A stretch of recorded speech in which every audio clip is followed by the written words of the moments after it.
আসসালামু আলাইকুম শিক্ষার্থীবৃন্দ, আপনারা কেমন আছেন? আশা করি সবাই অনেক ভালোই আছেন। আজকে একটা নোটিশ প্রকাশ করেছে দ্য ডেইলি ক্যাম্পাস, সেটার বিষয়ে কথা বলবো। সেটা হচ্ছে যে খুলনা বিশ্ববিদ্যালয়ে ভর্তি পরীক্ষার ফল প্রকাশ।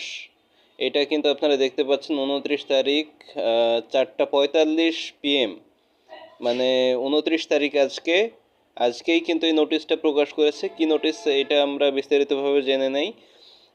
খুলনা বিশ্ববিদ্যালয়ের 2025-26 শিক্ষাবর্ষে স্নাতক প্রথম বর্ষের ভর্তি পরীক্ষার সব ইউনিটের ফলাফল প্রকাশিত হয়েছে। সোমবার 29 ডিসেম্বর ভর্তি পরীক্ষা সংক্রান্ত ওয়েবসাইট ফল প্রকাশ করা হয়েছে। শিক্ষার্থীরা ওয়েবসাইটে লগ ইন করে ফলাফল দেখতে পারবেন।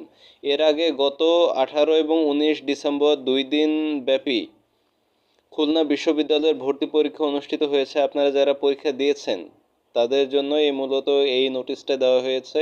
এই 2 দিন পরীক্ষার 4টি ইউনিটে 1109টি আসনের বিপরীতে আবেদন করেছিলেন প্রায় 1,08,266 জন শিক্ষার্থী। আপনারা চাইলে কিন্তু আপনাদের রেজাল্টটা এখন দেখতে পারবেন। কিভাবে দেখবেন? এখানে সুন্দরভাবে বলা আছে, ফল দেখুন। এখানে আপনারা ক্লিক করবেন।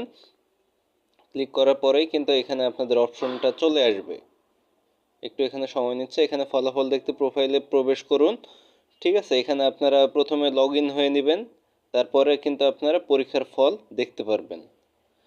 তো আজকের ভিডিওটা এই পর্যন্ত। ভালো লাগলে অবশ্যই লাইক, কমেন্ট এবং সাবস্ক্রাইব করবেন।